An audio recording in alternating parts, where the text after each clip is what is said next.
Hello friends, कैसे हैं आप सब लोग। आशा करता हूं कि आप सब लोग बहुत अच्छे होंगे, मस्त होंगे, स्वस्थ होंगे।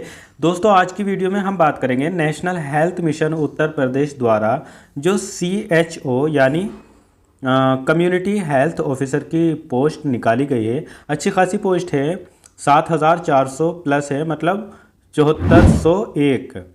ठीक है, इतनी पोस्ट है। और जिसमें दिव्यांगजनों की 296 पोस्ट है। ठीक ठाक पोस्ट है दोस्तों। वैसे तो ये वैकेंसी कॉन्ट्रैक्ट बेस पर है, लेकिन घर बैठने से बेटर है कि आप अगर इसमें लग जाते हैं तो कम से कम महीने का 25 से 35 हज़ार रुपये आप आराम से कमाएंगे। इसकी सैलरी जो है वो 25 हज़ार रुपये पर मंथ है। ले और जो इसके अलावा आपकी जो परफॉर्मेंस है उसका अलग से आपको, अगर आपकी परफॉर्मेंस अच्छी रहती है तो 10,000 रुपये पर मंथ वो अलग से। तो इस तरीके से आपकी टोटल सैलरी जो हो जाती है वो 35,000 पर मंथ हो जाती है। और कॉन्ट्रैक्ट बेस पे है तो परमानेंट तो नहीं है, लेकिन कॉन्ट्रैक्ट कब तक आपका चलता रहेगा। और फ्री बैठने से बढ़िया है कि आप अगर इसमें लग जाएंगे, आपका CBT टेस्ट होगा। CBT टेस्ट में भी मिनिमम हैंडीकैप को जो लाने हैं वो 24 नंबर लाने हैं 100 में से। तो हम इसके बारे में आज विस्तार से देखेंगे और फिर अगली वीडियो में ये भी देखेंगे कि इसका फॉर्म किस तरीके से फिल करना है।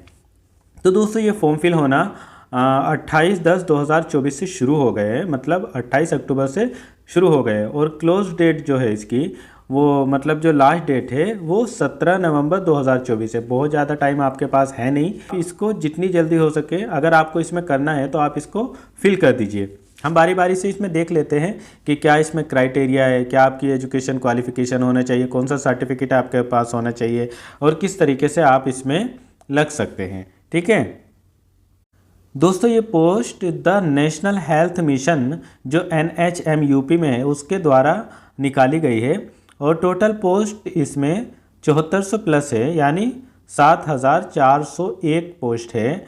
और इसमें अगर हम देखें कि SC ST की अगर हम देखें, देखो टोटल पोस्ट इसमें 7,401 है। और इसमें जनरल की 2,960 है, EWS की 740 है, और OBC की 1998 है, SC की 1555 है, और ST की 148 है। अगर हम दिव्यांग भाई बहनों की बात करें, वैसे अगर हम महिलाओं की देखें तो महिलाओं की 1,480 है। और अगर हम दिव्यांग भाई बहनों की बात करें तो उनकी 296 पोस्ट है। दिव्यांग की टोटल पोस्ट है 296। वो कोई भी हो, VI हो, HI हो, कोई भी दिव्यांग हो। एक्स सर्विसमैन की 370 और बाकी जो फ्रीडम फाइटर है उनकी 148 है। ये पोस्ट जो है, इससे पहले ये वैकेंसी 25 जनवरी 2024 में आई थी, तब ये आवेदन कराए गए थे। तो जिन अभ्यर्थियों ने तब आवेदन किया था तब ये पोस्ट कम थी, अब बढ़ा दी गई है।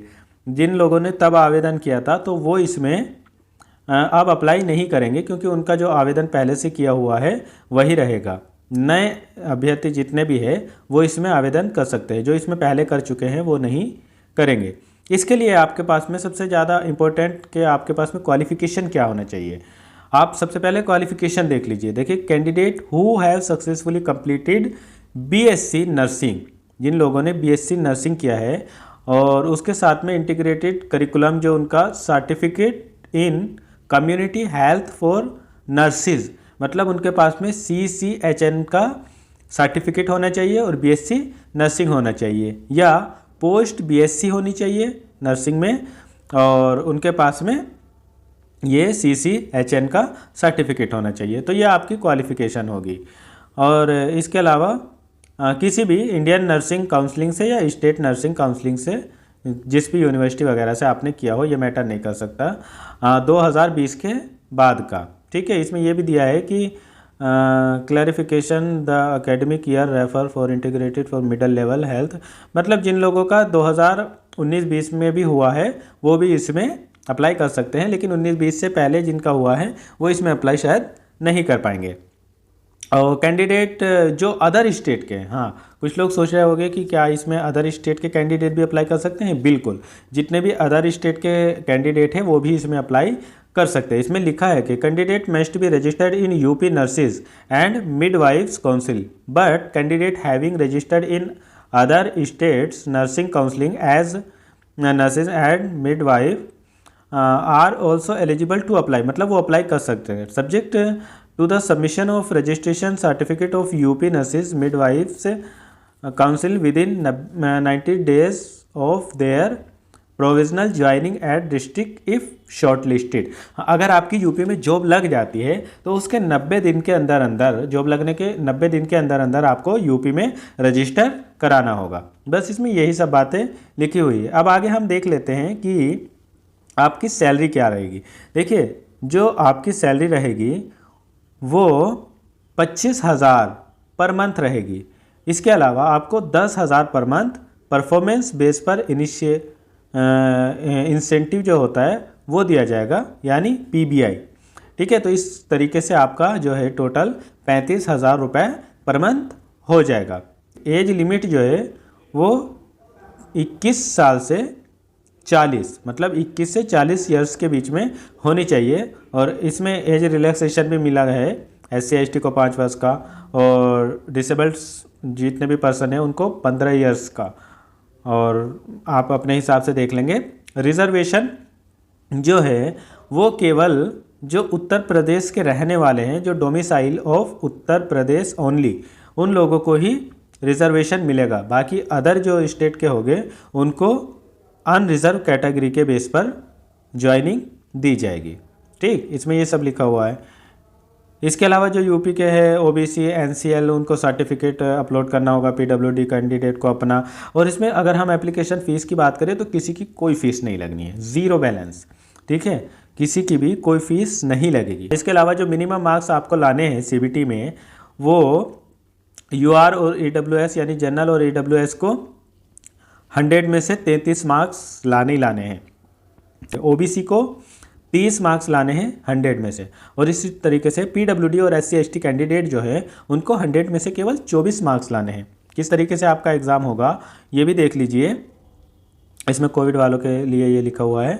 आगे अगर हम इसकी बात करें तो आपका जो सिलेक्शन होगा, जो CBT एग्ज़ाम सिलेक्शन जो आपका होगा वो 2 फेज़ में होगा। सबसे पहला फेज़ होगा आपका CBT और दूसरा जो शॉर्ट लिस्टेड कैंडिडेट हो गए उनको वेरिफिकेशन के लिए बुलाया जाएगा, यानी DVP उनका होगा। और जो CBT होगा वो आपका 100 मार्क्स का होगा, जिसमें से 80 मार्क्स जो हो गए आपके, ये देखिए सेक्शन 1 होगा जो 100 मार्क्स हो गए, उसमें 2 सेक्शन हो गए, सेक्शन 1 सेक्शन 2। सेक्शन 1 जो होगा आपका वो 80 मार्क्स का होगा।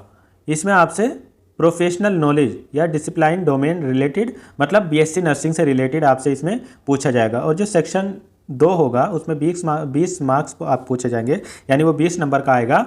उसमें आपसे general aptitude, reasoning, general awareness और बेसिक कंप्यूटर नॉलेज आपसे पूछी जाएगी। इस तरीके से 80-20 टोटल हो गए 100 क्वेश्चन, और इसमें कोई भी निगेटिव मार्किंग नहीं होगी। ठीक है, मिनिमम मैंने आपको बता ही दिया। तो दोस्तों आशा करता हूँ कि आप सबको ये वीडियो अच्छी लगी होगी। अगर आपके काम की वीडियो है और आपके दोस्त हैं जिन्होंने BSc नर्सिंग किया हुआ है तो उन तक ये वीडियो ज़रूर पहुँचा दीजिए। दिव्यांग के लिए भी ठीक ठाक पोस्ट है, वो भी इसमें अप्लाई कर सकते हैं। चलिए मिलते हैं फिर अगली वीडियो में, उसमें बताएंगे कि किस तरीके से फॉर्म फिल करना है। Thank you so much.